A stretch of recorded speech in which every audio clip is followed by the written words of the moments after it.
This episode of Defending Truth is brought to you by the Four Persons Network. Learn more at thefourpersons.net.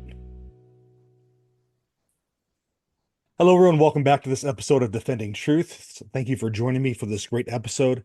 I'm very honored to have my good friend, now Dr. Ann Desantis. She's a Catholic author. Thank you so much for hosting me on the program.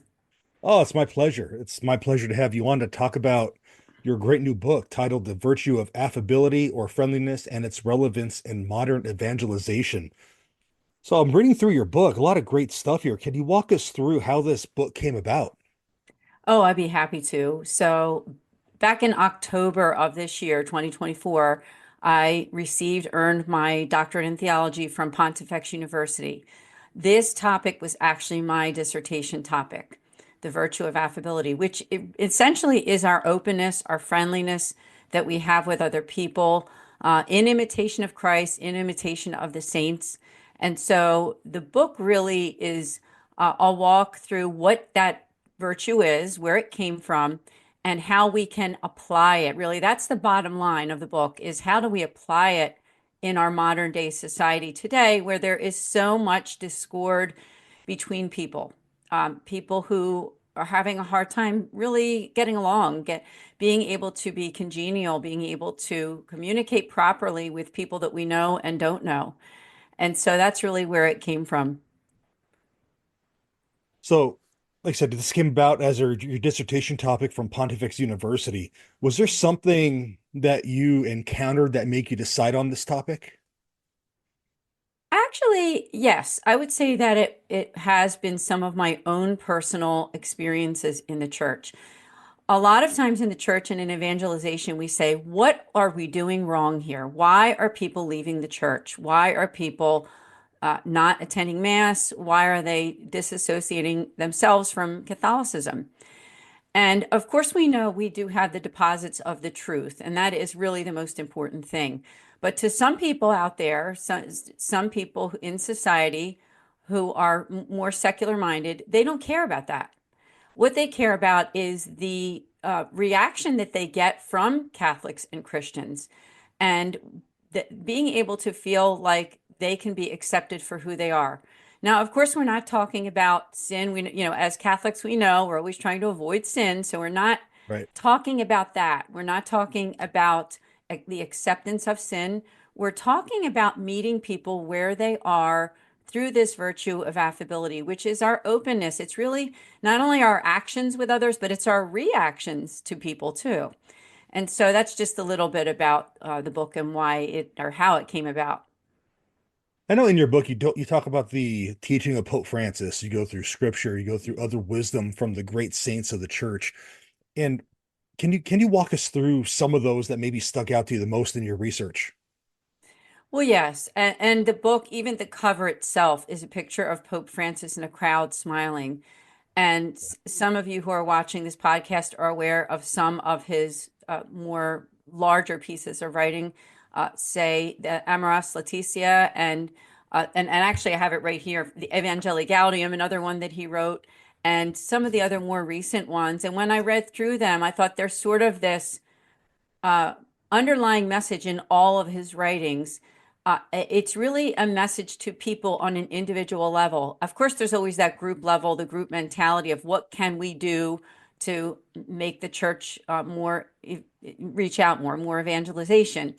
But he always talks about the fact that it's a personal decision, the way that we interact in the very small ways every single day of our lives as people, as humans, as Catholics. And how do we interact with people? When you think about the people that we all know, people in our own homes, and then we have our extended family, our neighbors, our community, our people that we go to church with. I think that we all have a tendency to be comfortable with the people that we really want to be with and hang out with. But we're not as comfortable with people that we don't know. Maybe there's somebody in your neighborhood or my neighborhood that is a shut-in or someone that doesn't have support. Maybe it's a child at a school that's feeling bullied, or even in a college or at the university level. Maybe it's a neighbor or an aunt or an uncle or a cousin that nobody's talking to for some reason. And or maybe someone at church. It could be somebody that you see at daily mass that isn't in that sort of that breakfast club, the group that they all Right. know each other, they're friends with the pastor, they're very involved. And we look at ourselves and say, what can we do to be better evangelizers? Well, there it is. I mean, these are the small ways, but that are very large ways that we can make a difference. And this is really what my book is about. Yeah, that's great. When I was reading through the first few pages of your book, I couldn't help but think about interactions that I have online, especially like on X. I still call it Twitter, but X, Yeah. where some people say in evangelizing that it's like they're trying to win the argument instead of reaching out to the person. So I guess how does the virtue of affability interact with our everyday transaction? What you said the neighborhood, whether it be online or personal conversations, things Mhm. like that. Yeah, as I said, it's in those very small ways. It's in the way that we, and I said the way that we act, but it's also how we react. And that can be either online or in person. A lot of times, as I said, we just get very, very comfortable with people that we agree with. Mhm. And we need to see the humanity in all of us. In Matthew 25, Jesus lays it out for us. He says that it's the way that we offer ourselves in giving drink to the thirsty, giving food to the hungry, and also visiting the prisoners. You know, those prisoners aren't always people in the prison system, although a lot of times, they could be, but they're Right. people that we know very well. And they're people that go unnoticed. So while we're worried about winning an argument, there's people around us that are really calling out for some kind of attention. A lot of times it's just the listening ear, that act of listening, something that we can do. All of us can do that, is listening to people's stories. And as Catholics, and especially you and I, Bill, as people who are educated in the faith, there is that sort of that fine line between like, okay, what is sin and what is not sin? And I think sometimes we get really caught up in making sure that everybody understands what sin is. Well, one of those sins is really neglecting the people who are marginalized. That is a really big and major sin that we forget. We Yeah. worry a lot about some of those things, typical things, I guess maybe those 10 commandments. And we should be, right? We should be very concerned about those and that everybody understands why you should avoid it. But we need to remember too that one of those sins really is not following Christ in that particular way. And so that's what this book is all about. I think, especially for very serious minded Catholics, we really lose sight of that.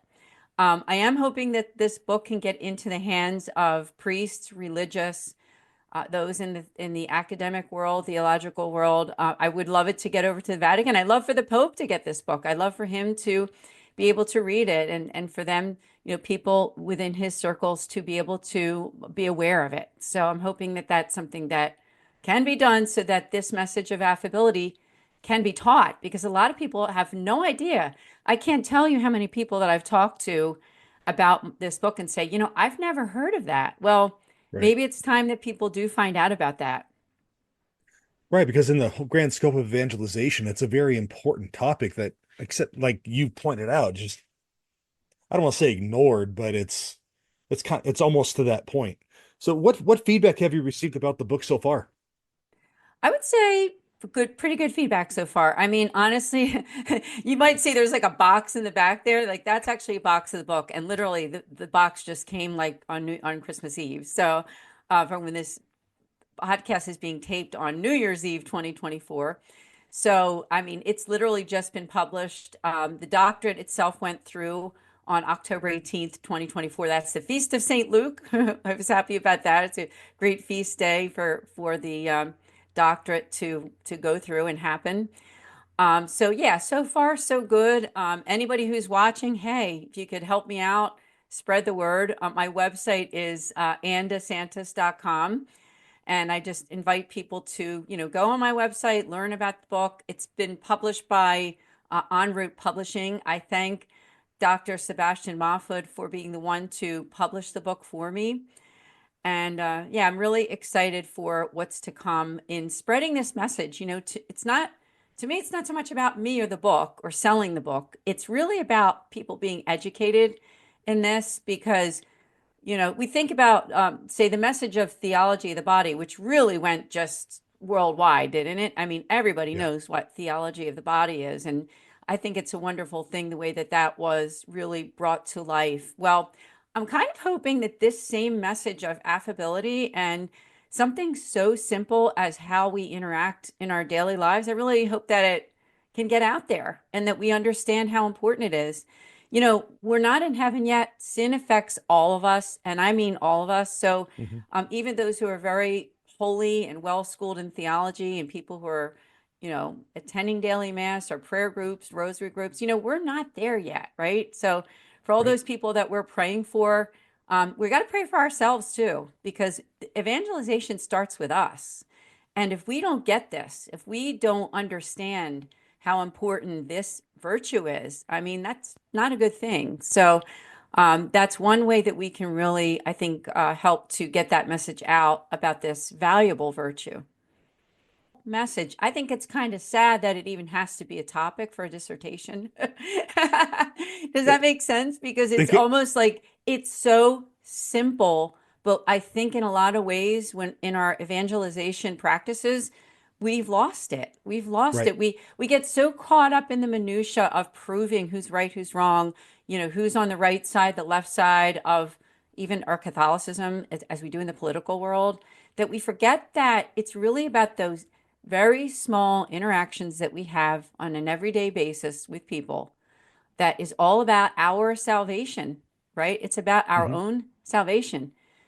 And it is a way that we can conquer sin in our lives, right? Is that when we give ourselves to others, those who don't have the love and support that they deserve, right? Everybody deserves that. And we look at like some of the psychological issues and illnesses and things that people go through, even like rates of people who are taking their own lives and things like that. I mean, what can we do for them? What can we do? I mean, obviously we can pray, but I think in knowing and understanding this virtue, we can do more for people. Right. So check out the book. It's published by En Route and it's on Amazon as well. And if you're a subscriber to their to Amazon Unlimited, it's part of the subscription. So you can check Nonnatus Foundation here in Philadelphia. Can you tell us a little bit about the foundation and the work you do there? Oh, I'd be happy to. Our website is nonatus.org, and we were formed through the Mercedarian Religious Order. And what we do is we make free pastoral outreach to individuals and families in crisis. What are those crises? It could be anything from relationship crisis, divorce, separation, job loss, loss of a loved one, health crisis, someone who's helping someone with a health crisis. The list goes on and on and on. And so we offer free pastoral care. By that, I mean free appointments, either online or on a call or in person if the person is in the Philadelphia area or at one of our Mercedarian communities, which are in Ohio, Florida, near the St. Petersburg area, Cleveland, Columbus, and then Western New York as well. I invite people to reach out to me so they can make that free appointment. Uh, we have online prayer requests that are confidential. We do retreats, podcasts, and more. So I appreciate your asking me about the foundation. Oh, my pleasure. And for those of our listeners who live in Philadelphia, because this show airs in Philadelphia, where would they go for like a physical location if they wanted to get that assistance? Well, I would say that they first need to reach out to me at the Okay. foundation by going to the website and just the contact form at nonatus.org. So do that first, and then you Okay. can make that appointment because we have a parish. The Mercedarians are at Our Lady of Lourdes in the Overbrook section of Philadelphia at 63rd and Lancaster Avenue in Philly. And once you do that and make that appointment through me, then you can possibly do that in-person appointment. Great. Well, Thank check you. them out and check out Dr. DeSantis's book. Thank you so much for joining us today. Thank you, Bill. I so much appreciate being on your program. God bless. God bless.